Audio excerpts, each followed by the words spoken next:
what are the things, like maybe the top 3 things that you should be doing to be able to be more attractive, to be more sexy to the lenders? What will make the lenders go, yes, yes, yes, I want to throw money at you. I want to throw money at you. Sure. All right. So I'll give some simple ones. There's dozens and dozens, right? But let's go through some big ones. Welcome to the Jennifer J. Hammond Podcast. Jennifer is a licensed realtor, educator, speaker, and best-selling author. Jennifer's goal is to help you find your yay in every day. So we are now live on YouTube. Yay! We pushed all the right buttons, all 37 of the right buttons in the correct order for us to be live. And we got the sound working again, which is great. And we are live. We're streaming live into Clubhouse, which I'll put my phone up here so that they can hear us really well. So the way that we do this, just the format for everybody who's listening, is that we always love questions. I get so many questions about credit. It is probably the number one topic from 10 years on Sirius XM radio to all the platforms I've been on for years. It's always the number one, credit. And partly I think it's because it's like the Wizard of Oz. It's like there is this mystery behind it, which it's so funny because, and I was so excited when I met you years ago. I've kind of, it was so funny how, you and I have known each other for so many years. I wanted to start with, I think this is a great quote that I think is such a perfect one. This is from a book, Credit Scores and Credit Reports. And it says, how is a credit score calculated? Like the formula for Coca-Cola. The precise formula that are used for calculating various kinds of credit scores are very well guarded trade secrets. And so, of course, one of the first things I wanted to start off with jumping in is that you are an amazing, I want to say asset for everybody who is listening to this, but two, that is so kind. Are so interested in helping people that you keep digging and digging and digging. It's like you're trying to get the formula for Coca-Cola. So you're always reverse engineering right? The algorithms that are judging us. And quite frankly, for so many people, it feels very invalidating because there are all these weird computer algorithms that are saying, yes, you're a good person, or no, you're not a good person. And that's not really what's happening, but it feels like that. And so you have dedicated your life, and I think it's amazing what you've done. So I wanted just to start off really quickly, and I know a lot of people already know you, but kind of in a short way, would you tell a little bit about your story and why did you get into this whole credit and business funding, this whole game? I want to call it the money game, but it's credit and money, right? Yeah, credit and funding game, truly. Well, first of all, thank you for having me on your show today. And I cannot tell you, first, I have so much fun every time we do a show together. Every time I interview you or you interview me, because I love that we're titans in our fields, but that we want to make more titans. And there was a what do you call it? A story I heard a long time ago that said, the greatest masters are not the people who have the most students. It's the people who make the most masters, who create the most masters. Love that. And that's all I'm about. And I know that that's the same for you, but that's what I'm about. Is I don't want to be anybody's guru. I'm just shining a light on the issue. I want everybody to learn it and then share it with their family, share it with their friends, their associates. I want them to create their own tribes with this knowledge, right? But to my background, I grew up in Northern California in the Bay Area, and I graduated from college from Sac State, and this guy I was already an entrepreneur. I had a desktop publishing business. A guy comes in and asks me, hey, why don't you, how would you like to put this little operation you have in the back of a copy store, rent a computer? It was when the first laser printers, everything came out.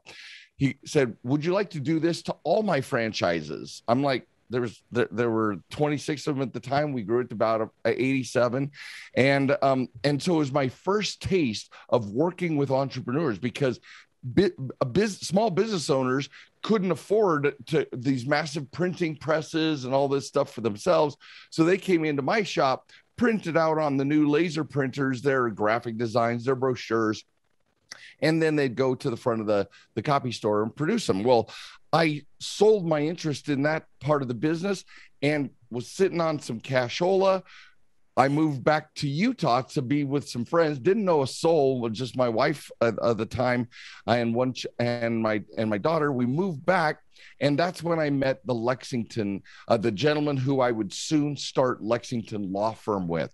But it was being an entrepreneur. And it was being and seeing the dilemma of people, of men and women who were starting their own businesses and had to bootstrap it, right? They're literally trying to shave off dollars to create the most amount of yield in their time and in their money, et cetera. And I was doing the same thing. I built one business and now I was starting another, Lexington Law. Well, while I was at Lexington, that's kind of where this became a thing for me. I've always been, I mean, just as a personality, I'm kind of like, share the love, share the knowledge. Everybody should at least know what's going on so they can make informed choices, right? I don't care if it's politics, government, health and well-being, food, everything. Just speak the truth and let everybody, then I don't care what you do. I don't care what you do as long as you know the truth, right? Right. And so often I was going to say, we don't know the truth or we've been lied to. And I hate to put it that bluntly, no, but I don't know any other deceived. Way. We've been deceived. And that's why I started off with that quote about the Coca-Cola formula and the whole credit score and funding, this whole process. And not only have we been lied to or misled or however you want to put it in a polite term, so often the rules keep changing to the game. Yeah. And I feel so frustrated because even what I was helping people understand, I've been in real estate now 24, 25 years. And it's amazing because not only as a licensed real estate agent, I've been able to help people create, buy their own house, but also real estate investing. And I love teaching people about it. However, what I was teaching them 15 years ago, 10 years ago, even 5 years ago, and you and I have known each other, I think we're on 10 years now. We're almost 10 years, yeah. It's been a while. And I think that's one of the interesting things that I love about you is that you understand, you pulled the curtain back. And, we've talked about it over the years. There are some things that, and one of the reasons I wanted this to be about myths, some of the myths that that they think are true, that are not true, but also let's focus on helping real estate agents and anyone who's a business owner, because business lines of credit is really, and I know you have some great words for it, but it's like the holy grail. It's the trophy. You just constantly, it'll help you fund any dream, any business, anything you want, is if you have people who are throwing money at you. And that's business correct. Lines of credit, right? Yep.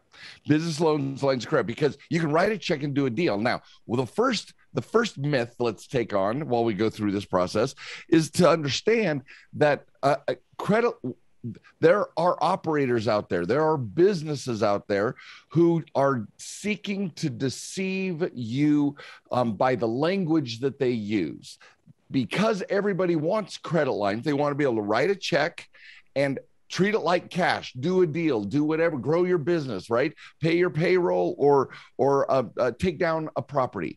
But that check, so many times they'll say, yeah, let's get you business credit lines.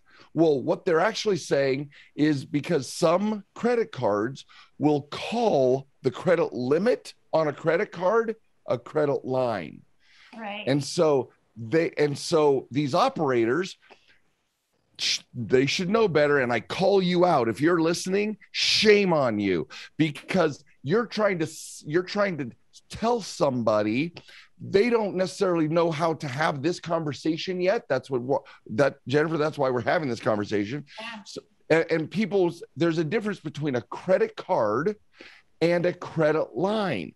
And just because the limit on the credit card, on the paperwork, it says your credit line is $20,000, that doesn't make the credit instrument a credit line, you guys.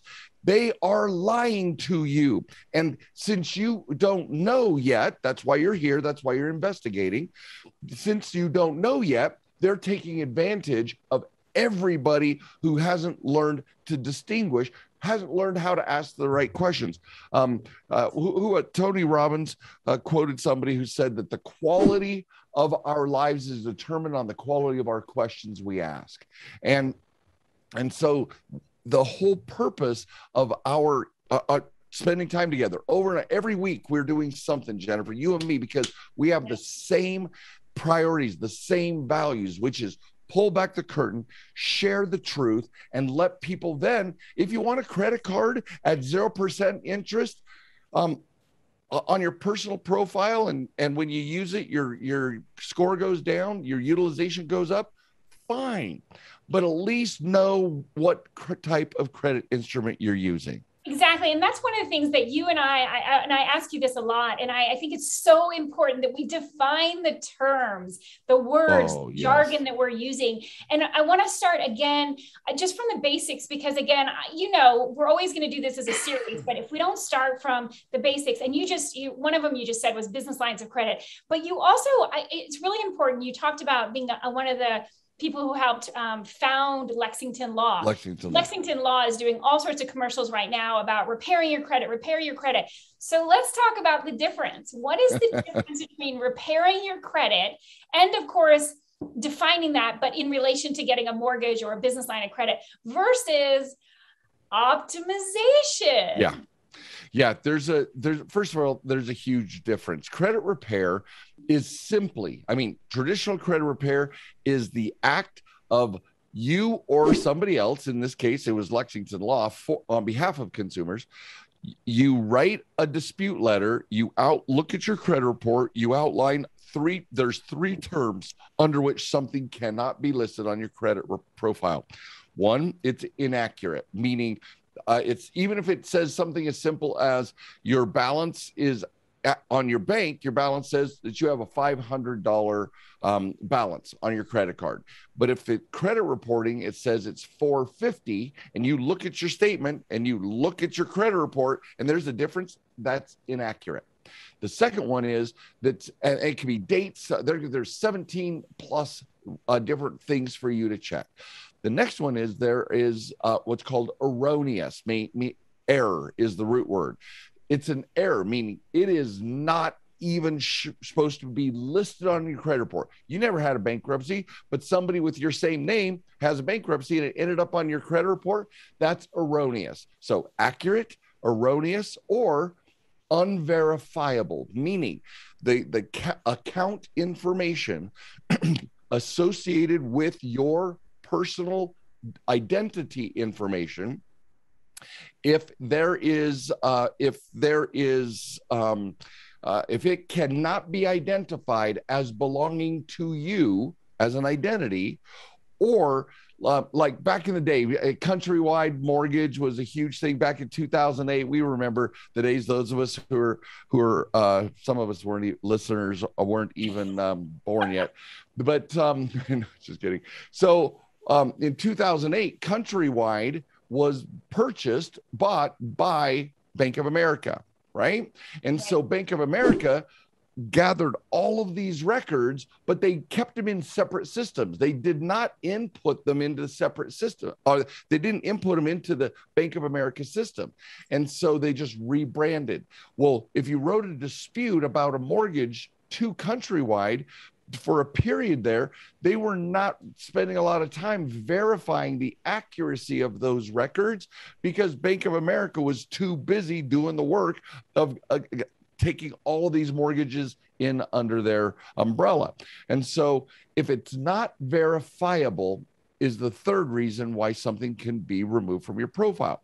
The problem is everybody has been led to believe, here's another myth, misrepresentation, misconception, is that I had a client once who came to me post-bankruptcy and said, why didn't I know you 5 years earlier? And I'm going to talk to him. I don't know why you don't know me 5 years earlier. And he's like, I did a bankruptcy because I was told by certain people in my business community that I could just do credit repair and have it removed afterwards.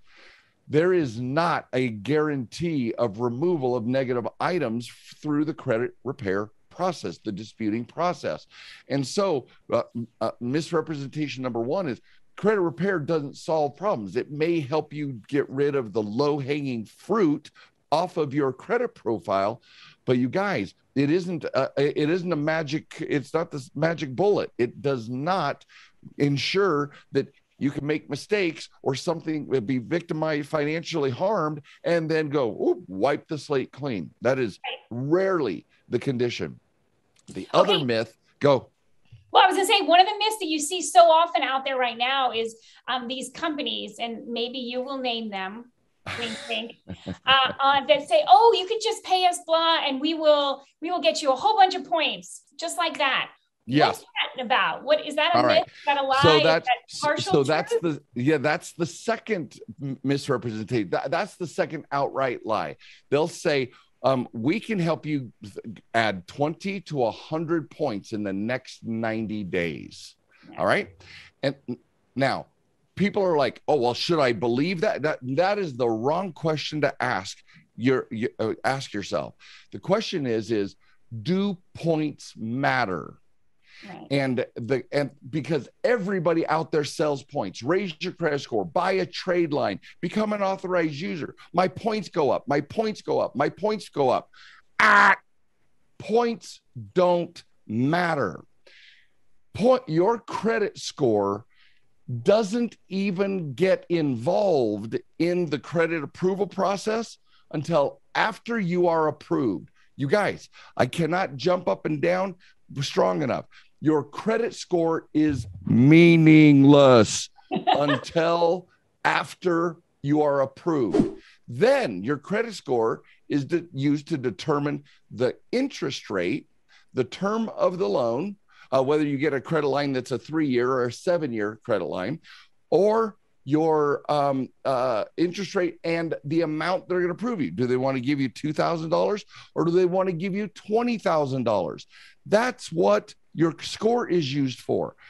It is not used in the approval process. It's not used in the approval process. Your score is not used in the approval process. What FICO and the lenders use, lenders approve you. They only refer to FICO after the fact. So people then need to know, well, what am I approved on? I mean, how do I get approved? Now we're pulling back the curtain. FICO uses an algorithm that reviews 40 borrower behaviors, and the lender software evaluates on your credit profile 40 borrower behaviors. Wait for it. Over the course of the last 24 months. So they look at your utilization. What does it look like? What's your balance look like over the last 24 months? How many times in the last 24 months have you paid on the due date? Not early, not late. How many times have you paid on the due date? What has your credit limit looked like over the last 24 months? Are you an expanding borrower or a contracting borrower? They look at 40 characteristics, 40 borrower behaviors. And those borrower behaviors are what create your approval.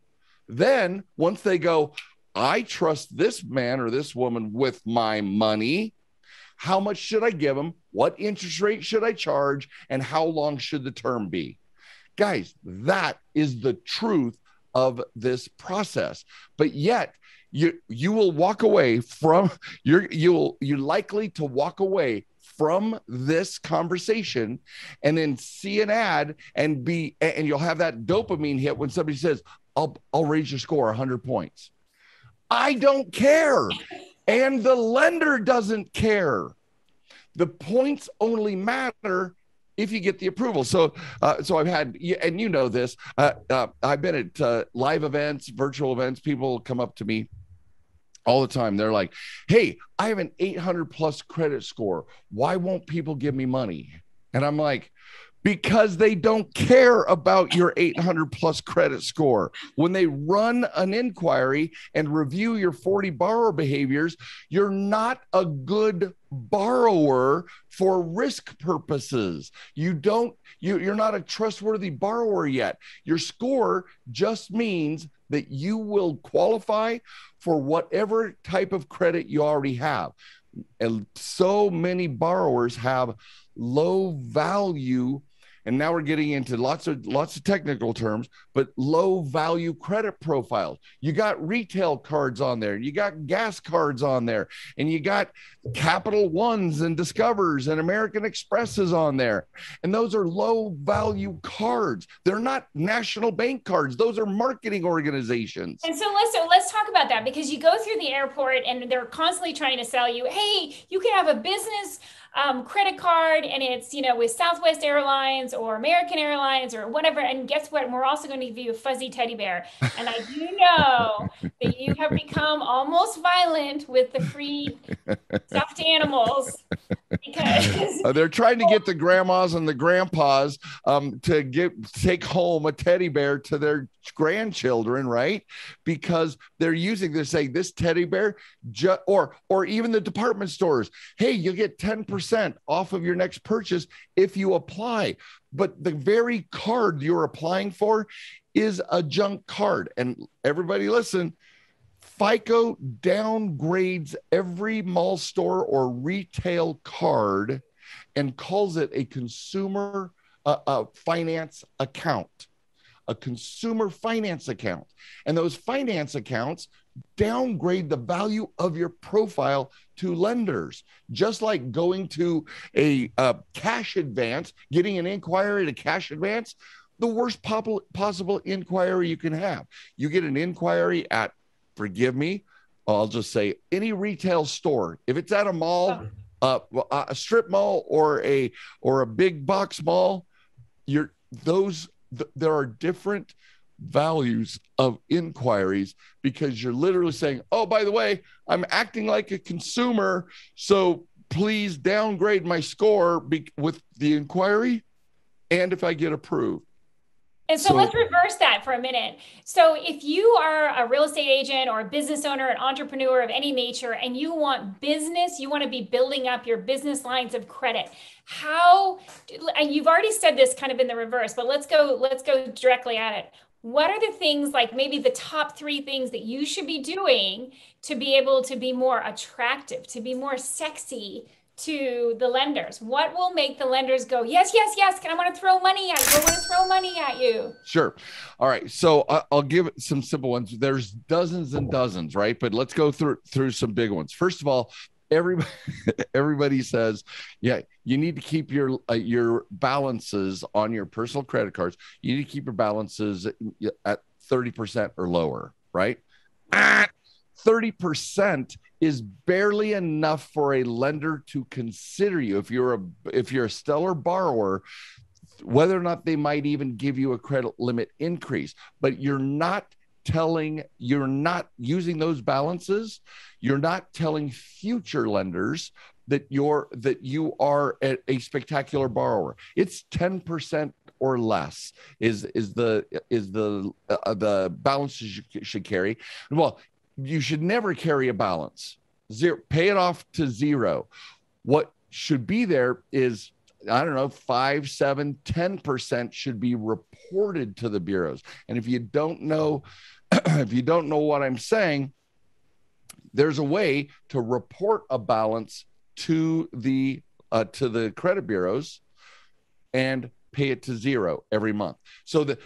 This is probably the biggest secret I can tell you, is all of our listeners today need to understand that there's your reputation and then there's your relationships. Relationship means, what is the current financial relationship with your current lender, the credit card you're using? Now, you may have 3 or 5 or whatever, but you have a relationship. They're measuring these 40 borrower behaviors. They're called internal performance data. They're measuring these. Every single credit card company is measuring your borrower behaviors. But those borrower behaviors are then broadcast in the form of your financial reputation to the credit bureaus and scored by FICO and looked at by other lenders. That's your reputation. So you got so different things you do can improve your reputation here. I mean, prove your relationship, but harm your reputation. So you got to have a balance between those. So one of them is never carry a balance on personal. Now, if you want to talk balances, carry balances on your business credit cards, credit lines, and loans, not on your personal. Your personal, to have the most flawless reputation, you want zero balances. But there is a magic way. Some of us on here are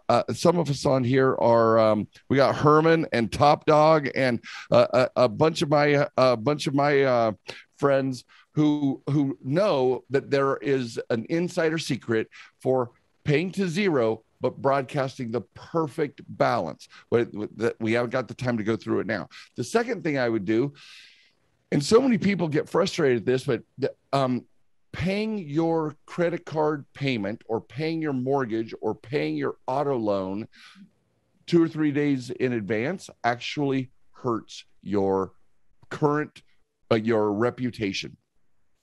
It doesn't hurt your relationship with the current bank. They don't care when you pay it as long as it's before the due date. Reputation, FICO measures how fastidious you are at paying on the due date. If you look at your consumer disclosure files through annualcreditreport.com, it says day due, date paid, amount due, amount paid. Those 4 numbers have 16 variations that are measured by the scores, right? So by FICO and the lender software. So if you pay before the due date, you're not getting the extra juice of being a fastidious on-time borrower. So the take-home message, guys, is that you need to create an auto draft that pays on the due date. So that way, both your reputation is flawless with the current lender, your relationship with the lender is flawless, and your reputation is flawless, being broadcast via your credit report and FICO scoring. I think it's really important. Also, one of the things that you talked about, it's not just about the credit repair. It's about, optimization and realizing something you said earlier. I just want to echo it, is that the 40 characteristics, the 40 borrower behaviors. Those behaviors, what you're doing.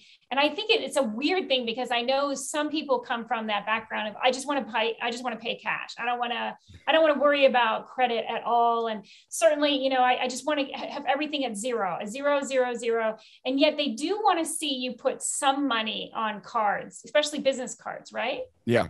So Dave Ramsey and I, he hates consumer debt. Yeah. I hate consumer debt. So we're aligned there. But he throws strategic debt in the same category as all debt.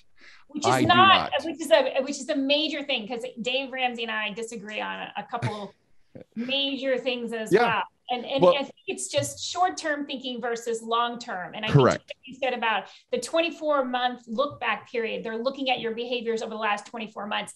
This is really important because, of course, we're at the very end of October in the year 2021. So whenever you're watching this, think about right now, the last 2 years, 21 and 20. I mean, the last 24 months has been a pretty interesting time. And if we didn't do the right things, there may be some unfundable characteristics about our borrower behaviors, right? Some of us have been paying a ton of debt off. Some of us have been trying to get more debt because we lost our job or a reduction in pay or hours or otherwise. So there's been a lot. You're absolutely right, Jennifer. So I'm going to ask everybody to come off their mics. And, I always end every show with obviously a lot of gratitude, but with my famous yay. So I'm going to ask you to lift your voices and say yay with me as we close down the clubhouse room and we end our YouTube. I'm so grateful. Thank you for bringing your expertise, and thank you for your passion to help people and to get rid of financial literacy. So 3, 2, 1. Yay! Woo! Hi, I'm Jack Canfield. You may know me as the co-author of the Chicken Soup for the Soul series. And if you want more help in getting from where you are to where you want to be, I want to encourage you to listen to the Jennifer Hammond Show